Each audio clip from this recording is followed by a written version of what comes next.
threatened him. They went into his house and abused his family and threatened him.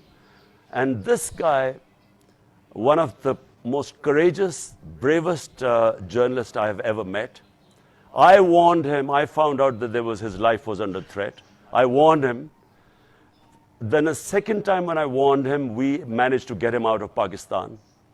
We had a government in KP, so we managed to get him out of Pakistan to Dubai. There his visa was running out. So Pakistan government was wanting him back. So in order to get away from being facing certain death in Pakistan, he then went to Kenya where he didn't need a visa. And day before yesterday, he was murdered, assassinated in Kenya. And that has really, it's a mixture of depression and hatred in this country right now. And hence I've announced my march. And the idea of this protest march is to show the government where the public stands right now. And as I say, I have been, last 6 months I've been on the road and campaigning. And I feel right now that the country is ripe for a soft revolution. I don't think that anyone who tries to get into the way of this change, there are two ways of changing. You can have a soft revolution through ballot box, or there's the other way, which causes destruction in a society. But I just believe that we are now on the brink. Either we are going to change peacefully, or I'm afraid it will lead to chaos in our country. So that's where we stand today. So I look forward to your questions.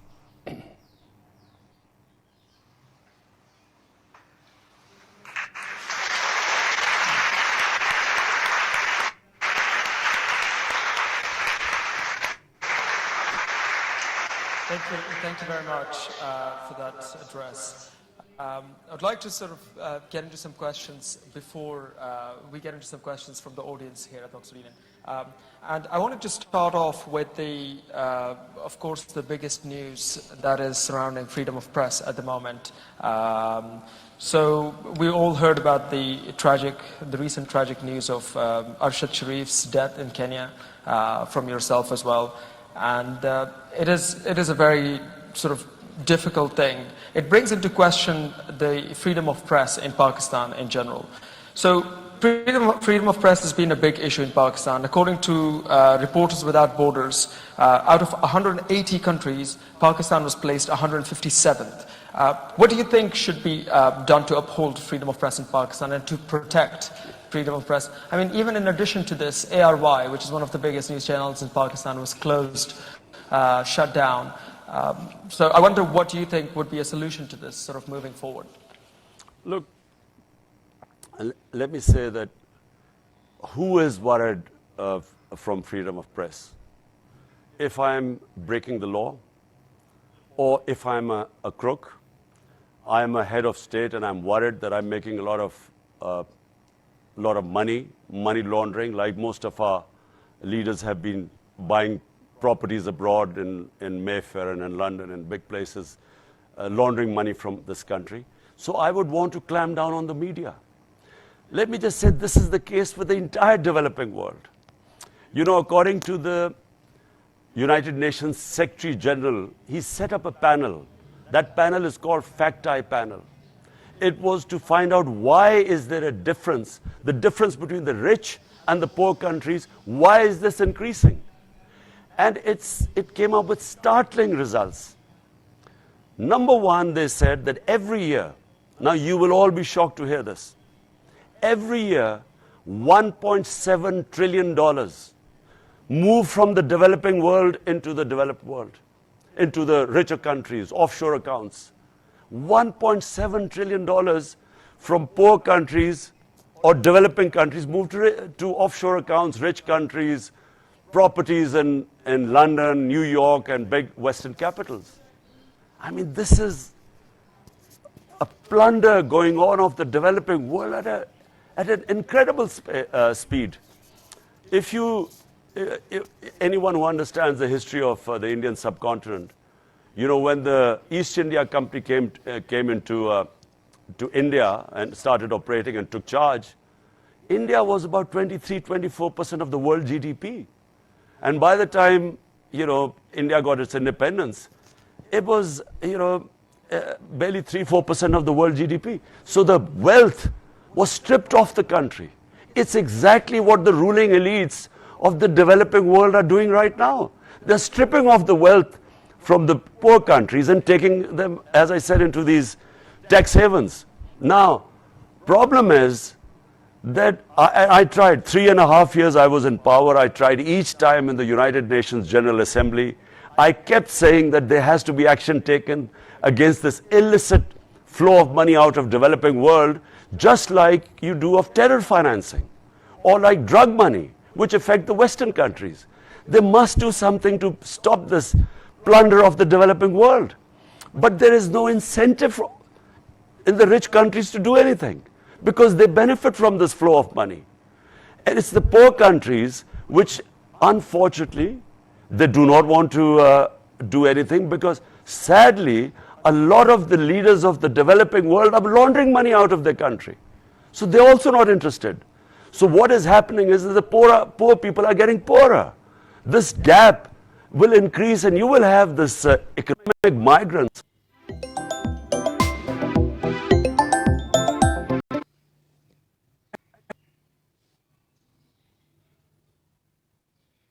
And I'm afraid the developing world sooner or later must realize that this situation cannot go on. Yeah, no, absolutely. And I think that speaks to generally sort of a problem with sort of the many problems within like developing countries as well. But the more particular thing that I sort of intended to touch on was the upholding the freedom of press in Pakistan in general. But one thing that I wanted to particularly mention, following up on that, on my previous question as well, was that during your tenure as the Prime Minister, Pakistan dropped 18 points in press freedom, according to Reporters Without Borders. I was just wondering, what did your government, what sort of steps did they take to uphold freedom of press in your government? And of course, now it's very bad in the state that a journalist is dead in Kenya, and a news channel is shut down.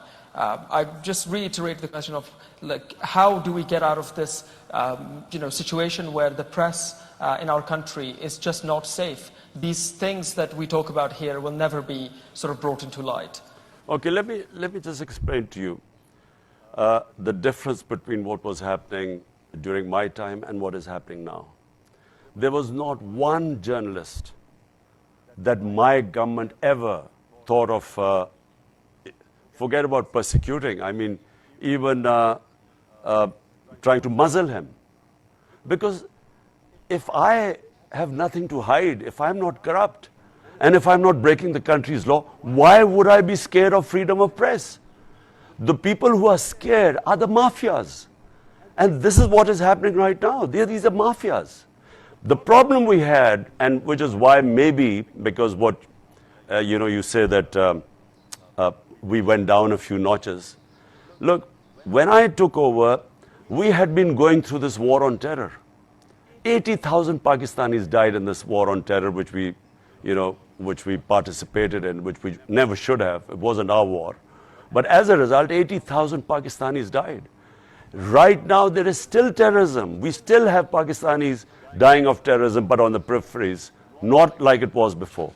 But when you're fighting against terrorism, I'm afraid that's when the security agencies, then they take a much stronger role. And the abuses would take place by the security agencies because they felt they were fighting terrorism and they were endangering their soldiers' lives. And so they would be sometimes taking very harsh actions against anyone who criticized the security forces. But those actions were always by the agencies.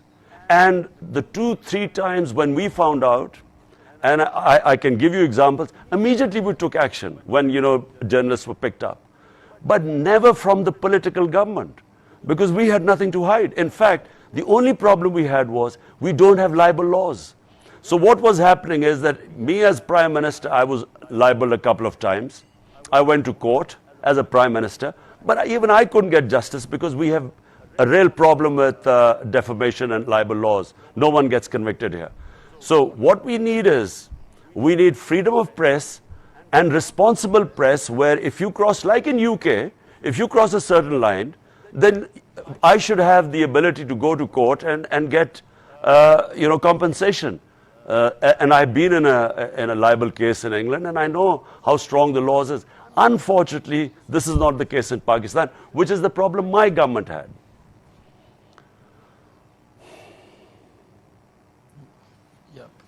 No, absolutely. That puts it into context, especially sort of the transition between governments and the freedom of.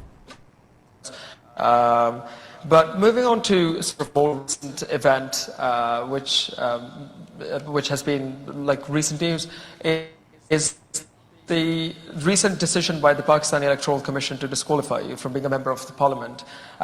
Where do you stand on this decision, and do you see yourself successfully running for a re-election in 2023?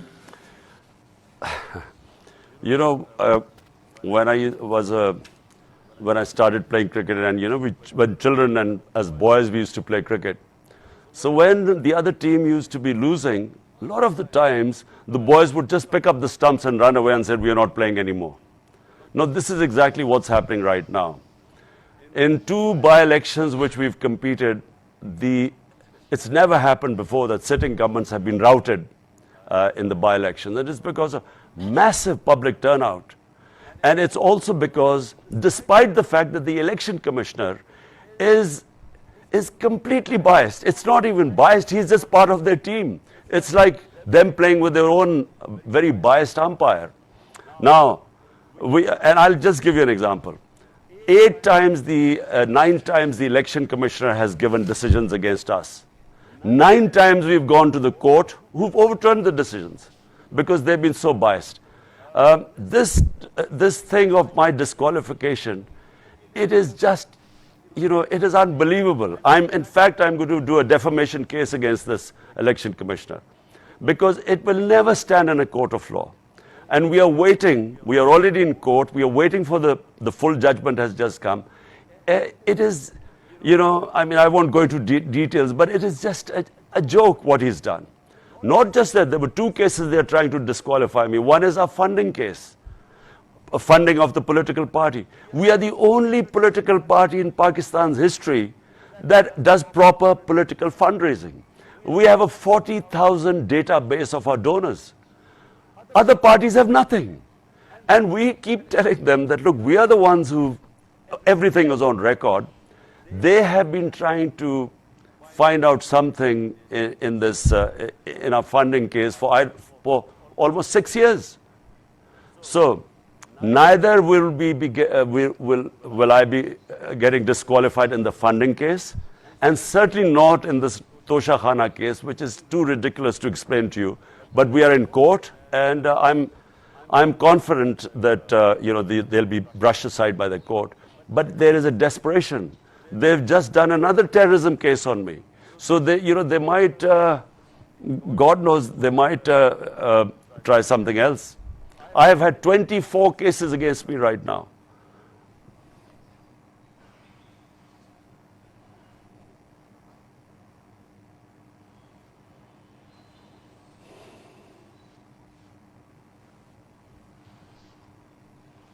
Okay, karo.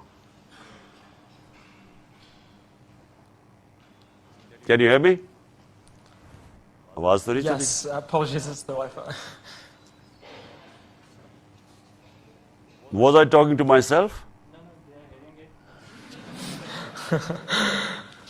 No, I think we heard a bit. It was just towards the end part that you cut out.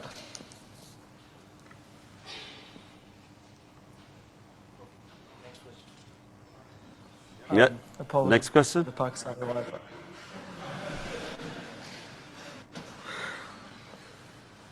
Which bit did you hear and which you didn't hear? I don't, where did I start talking to myself?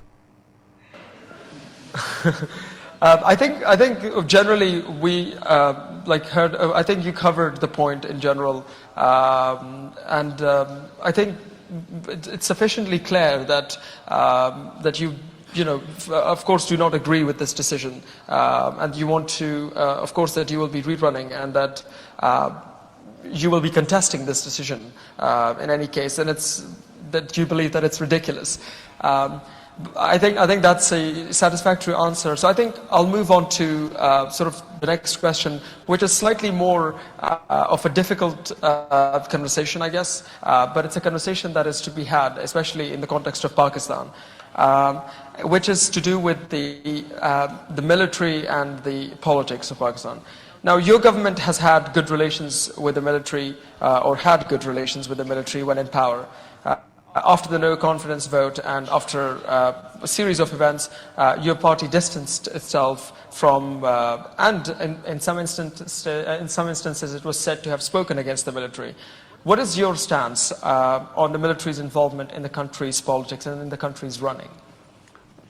So look, first of all, let me say, Pakistan became a security state when we came into existence, because there was a fear in Pakistan that we have a neighbor who's 7 times the size of our country, much more resourceful.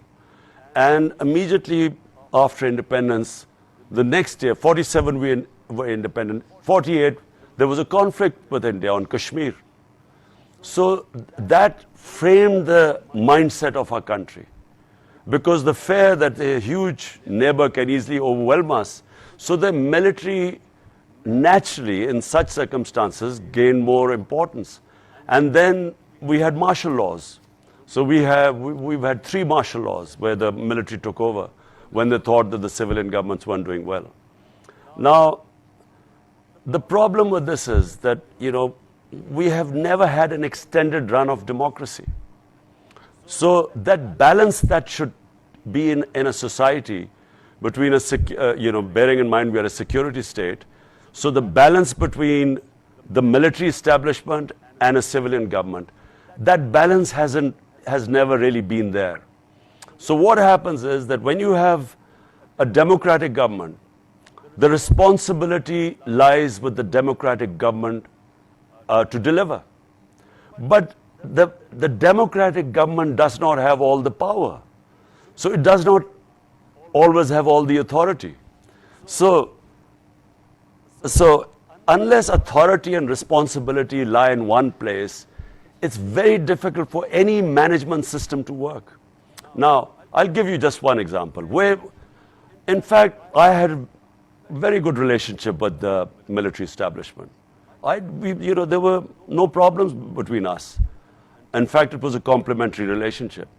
But the one area where I had this problem was because I had been campaigning for 22 years when I came into power, that the powerful must be held accountable. They must be brought under the law. So action must be taken against them. So they were openly stealing money, laundering money out of country, living in these palatial palaces or huge luxury flats in London, money stolen from this country, and never giving any money trail or source of income. How did they acquire this great wealth? So we saw them. I knew these 2 families for the last 40 years, and I saw these rags to riches stories where they never had this sort of money, but suddenly they're worth billions of dollars now, lying in outside Pakistan. So my point was that these 2 corrupt families and people associated with them, they should be held accountable, and there were already cases pending in our accountability bureau. So all I was asking them was that action must be taken. Now, unfortunately, the accountability bureau was not in my hands. So and they were controlled by the establishment. Now, I would keep telling them that, look, take action against these people. But unfortunately, for some reason, the establishment's views on corruption were completely different to mine. They did not take that seriously. I kept telling them that no country, No country can prosper if the ruling elite is siphoning off money outside the country. And, I kept, because, they didn't have any idea, they did not understand the difference, as I mentioned earlier, why countries fail. The developing world and the developed world is rule of law, because the reason why countries prosper is because once you have law, you have level playing field, you unleash the potential of a society. But when you have all the resources are controlled by a tiny elite, the people are enslaved by that. So the societies just cannot grow. And then when you launder money outside your country, when the ruling elite launders money outside the country, it puts pressure on your currency, which devalues. When that devalues, it causes poverty because inflation, imported inflation takes place. So this is where the point of disagreement took place. I kept telling them that, look, this Bureau of Accountability is under you, take action. And they just, for them, corruption was no big deal. Thank you for that. I will ask one last question regarding something that you mentioned and have been of course, very strong about, is mentioning the two political parties, of course, as two families. You mentioned the dynastic politics has been a huge problem in Pakistani politics. And I think people would agree that one thing that PTI is seen as different is that it offers, what it offers is hope of making it to the top of leadership without being part of a particular dynasty, for people who are competent, for people on their merits. Now, though it is true in your case personally, beyond you, it is argued that PTI is now sabotaged by dynastic families within it. Do you have a plan to end this dynastic politics within PTI, or do you think it's inevitable in the Pakistani political system? Look, as all of you sitting there would know, the reason why democracy forged ahead of monarchy or kingship is because democracy, actually, the better the democracy, the better the meritocracy. And kingship is bound to decay because, I'll give you the example of the Mughals, the great Mughals who ruled India. And India was a superpower at that time. So in 180 years, there were 6 Mughal emperors who ruled for 180 years. And when the last great Mughal died, in the next 17 years, there were 6 different Mughal emperors. Something like what is happening in Britain right now. So, problem is, when in kingship, because there's no meritocracy, it all depends that if the son or the successor of the royal blood, is he capable or not? And if he's not, the whole thing goes down, as the Mughal Empire went down. And as the Ottoman Empire started going down, because once one poor head of state comes, because there's no meritocracy. Democracy, the better the democracy, the better the meritocracy, and therefore you have better leadership. Now, problem with Pakistan has been that we have what is called the feudal system. The feudal system meant that there were the rural landlords who had huge land holdings. They could do politics because they had time and money. Because, normal people just don't have the time and money to do full-time politics. So they dominated Pakistani political scene. And they became, the children then succeeded. So it became a family affair. As these two parties are, they are family affairs. They are, for instance, the Benazir's son, Bilawal, he's never worked 1 hour in his life. And he's head of their party. Same as Nawaz Sharif's successor, his daughter. She's never worked 1 hour in her life. So they imagine when they take over. So we have the worst of both worlds. Sometimes the princes were actually trained in statecraft. So they were much better prepared than in our case with these feudal children who have no experience of governance or statecraft. So therefore, their families have Gradually, the country's gone down, as have the parties gone down. Now, in my party, what I hope, and I tried once, we held a huge intra-party election. It was the first time a party had held such a huge scale intra-party election, but it didn't work properly because it was the first time we had tried. We tried a second time, and we tried to use technology, but the elections, the general elections came, so we stopped. But my idea is that the only way you can have meritocracy in the party is if you have party elections. So from the experiences we've gained now, we were setting up a system to have a proper intra-party election. And that election will ensure meritocracy. And that is the only way you stop this dynastic politics. If a family member is good enough, fine, he can come up through the elections. But it should not be this nomination that just because you're born in a certain family, you should be automatically, get a party ticket. That should not happen.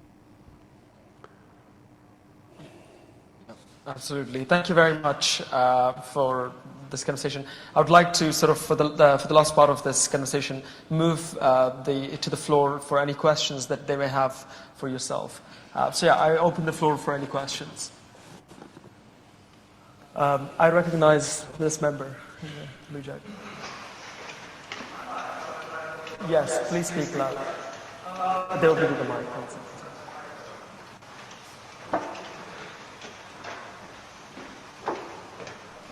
Hi, first of all, Mr. Khan, it's a pleasure to speak to you. Secondly, in your speech, you put an increased emphasis on the impact of the US in, the downfall of the PTI.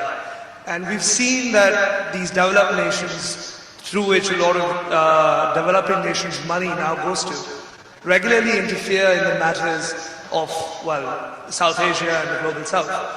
To what extent do you think that the problems that South Asia faces today are not a product of its people, but of people of a faraway land that steal from us?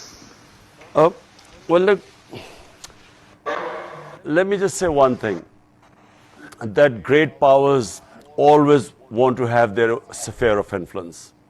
And they always want, this is throughout history, they always want governments that are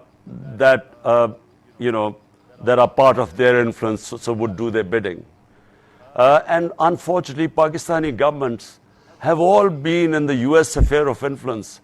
And we have, the worst thing in my opinion, where we did, part of our foreign policy is that we made decisions not for the benefit of our own people, but to please the US.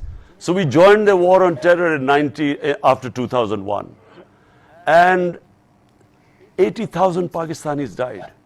3.5 million people got internally displaced. Our ally, the US, conducted 400 drone attacks on Pakistan. Judge, jury, and executioner. So many innocent people got killed.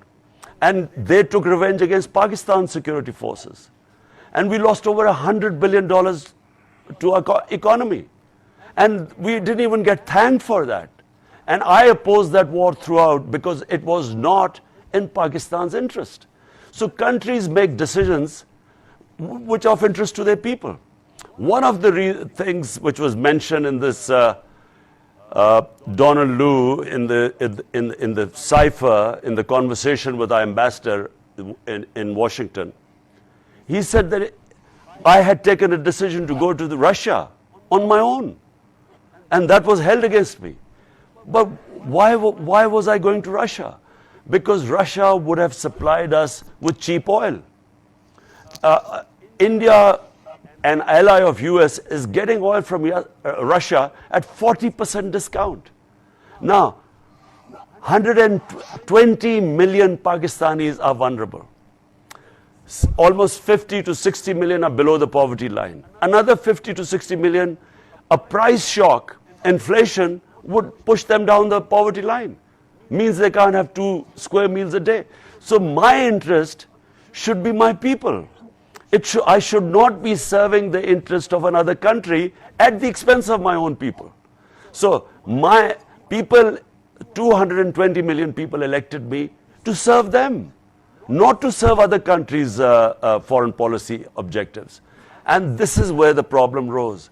US is not used to Pakistan having an independent foreign policy. They wanted these pliant stooges like the one right now who's our prime minister, you know, who would do whatever they order him to do. So it doesn't mean you're anti-American. This is the problem, this imperialistic mindset that if you do not obey them, then you are anti-American. But if you talk about your own national interest, which is what I did, and I think for somehow in this Biden administration, they just thought that, you know, I wasn't the right one and they wanted a more pliable stooge.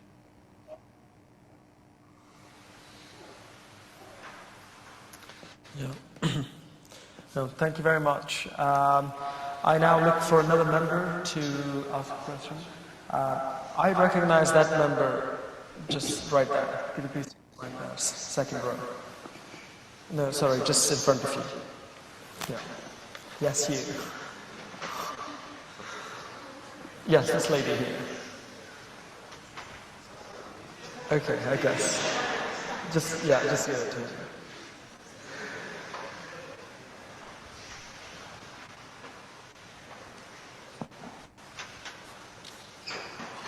Hi, so let us assume that, and hopefully you do get back in power. I know it's a big... So the camera is behind you, if you want to look at it. So hopefully you do come back in power. Hopefully you are able to reduce the army's power and by doing so reduce corruption, fix the legal system, and fix dynastic politics. So in that process, how do you think you'll be able to control how much power you individually have? So in other words, as you break down this corrupt military control system, how do you make sure that this new system is democratic? Look, like Pakistan, like most of the developing world, we have series of problems. You know, there are a lot of problems we face. Number one, we just do not have enough money to spend on our human beings. So, human development, you can't really rise as a nation if you don't look after your human resource, if you don't invest in your human beings. Problem is that all this prosperity comes after the rule of law. So it's my entire life's experience that unless you have rule of law, you don't have democracy. If you hold elections without having rule of law, you will have warlords, you will have mafias coming up because they will have more resources. They will have the muscle. So in a society, the key is, I go back, which is why I started my politics 26 years ago. You must bring the powerful under the law. So this is my number one thing. If you ask me what is the one thing I would do if I ever get it back into power, is rule of law. But you can only do that if you have a good majority in a parliamentary democracy. Last time when I came into power, I had a coalition government, not a strong government. And so therefore, it is very difficult in a parliamentary democracy. If you come up with a coalition government and a thin majority, you are always subjected to blackmail. You can't make strong decisions because, you upset powerful mafias who then have ways of undermining you. So if I come into power, I will firstly only come into power if I have a clear majority, because otherwise I would not be able to implement my reform agenda, which starts with rule of law. And I believe that everything follows that.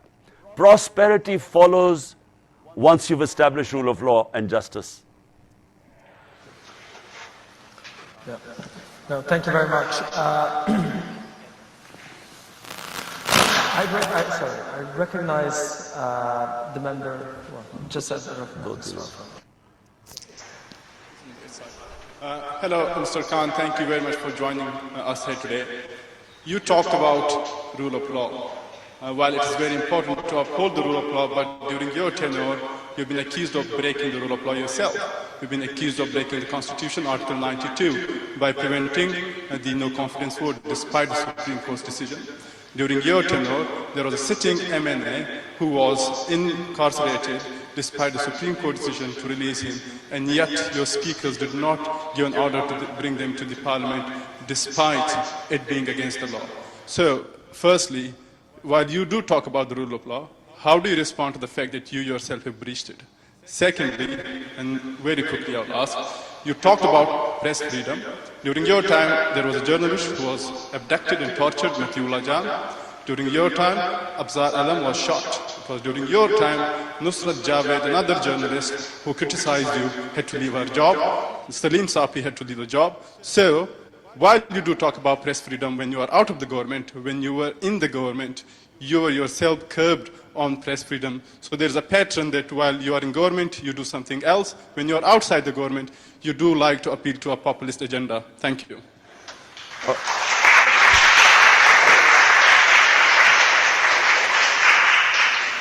So can you, let's start first by Matiullah Jan. We found out Matiullah Jan had been picked up night before. The first thing we did was in the morning when we found out he was released. We found out that he had been picked up by the security agencies because he had said something against them. My government immediately had him released.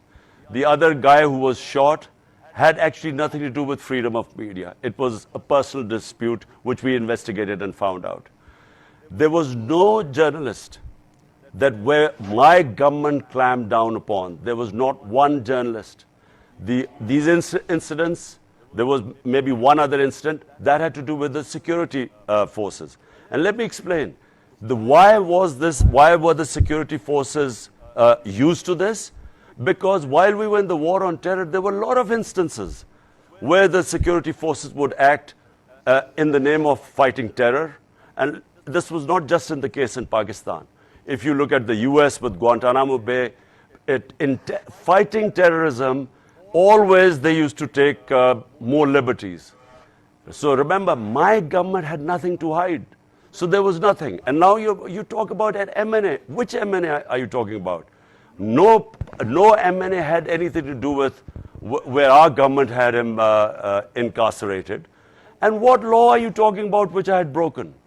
When my government, when it came to this no confidence motion, we just announced elections. We had this option. It was in the Constitution. It went into the Supreme Court. We had a right. It wasn't against the law. If rather than having your members of parliament being sold like, like sheep in an auction, the best was go to the people, let them decide, who they wanted to form government in Pakistan, rather than spending millions of dollars to get buying your members of parliament. So what was wrong with asking for elections? That wasn't breaking any law. Well, thank you very much. We'll have one or two more questions because we're arriving to the end of the event. Could you please give a chance to the person in the second row there, up at the front? Assalamu alaikum, Imran Khan. My name is Khan, and my question to you is, Pakistan, like PTI is not the first political struggle or movement, that Pakistan has seen after its creation. There has been a lot of parties, a lot of leaders, just like Fatma Jinnah and, Zulfikar Ali Bhutto. And what we saw was like their parties and their struggle died down after they passed away. So is this the same that's going to happen with the PTI? Like, people call it like a big bag of wind, and it's just one man show, and it's all just Imran Khan. Like recently we saw in these by-elections, they were like, you won on 6 seats, and the only other candidate which PTI had, the daughter of Shah Mahmood Qureshi, she couldn't win. So do you have a plan after, like for PTI, after Imran Khan, do you have a systematic way where there's going to be a successor to the party, to your struggle, or it's just the Imran Khan? Well, look, first of all, I don't have any family which is, none of my family members are in politics, as opposed to the two family parties where all top positions are their family members. And I repeat, the only way of having meritocracy in the party are intra-party elections. And the first thing after the general elections, this is exactly what we are going to do. We will hold intra-party elections, and that is the way you avoid dynastic politics and you have meritocracy. So last question, please. Yes, one last question. Sorry. Can I recognize this member here, please? This girl here. Thank you. Assalamu alaikum, sir. My name is Malaika, and my question to you is regarding with the long march that you're organizing currently. With this historic feat that inshallah you can achieve, what do you think this will impact in the future of Pakistan, and what is the message that you're trying to send to your opponents? Look, democratic parties always go back to the public. So either they want elections to show that they have majority support, which is what democracy is, or if you want to protest, you go to public. So this will be a big protest. It will be peaceful within our constitutional rights. We will remain, we will not break any laws. We assured everyone that. But it is very important for a democratic party to show that where does the public stand. Now, I remember when Britain entered the Iraq war. I think one of the most amazing sights for me was when I saw almost 2 million people marching in London against the war. And I think that that's a sign of a nation that is alive, that is aware, that knows its rights. So this is what I'm trying to do in Pakistan. Make people realize that, no one should impose governments on us. We as the people, it's our right. So, we should decide who should govern Pakistan. No outside conspiracy involving, and plus these cabal of crooks. They by spending money which they have and, imposing a government on us and then using state oppression to crush us. We are not animals. We are human beings. Humans have rights. So this is what we are trying to do. This march will show where the people of Pakistan stand. And I feel that, it will be historic, inshallah. I'm a born optimist, having a sporting background. You never enter a match thinking you lose, so you always think you'll win. So I feel that it will be one of the biggest protest movements in Pakistan's history. Thank you very much. Thank you. Thank you very much.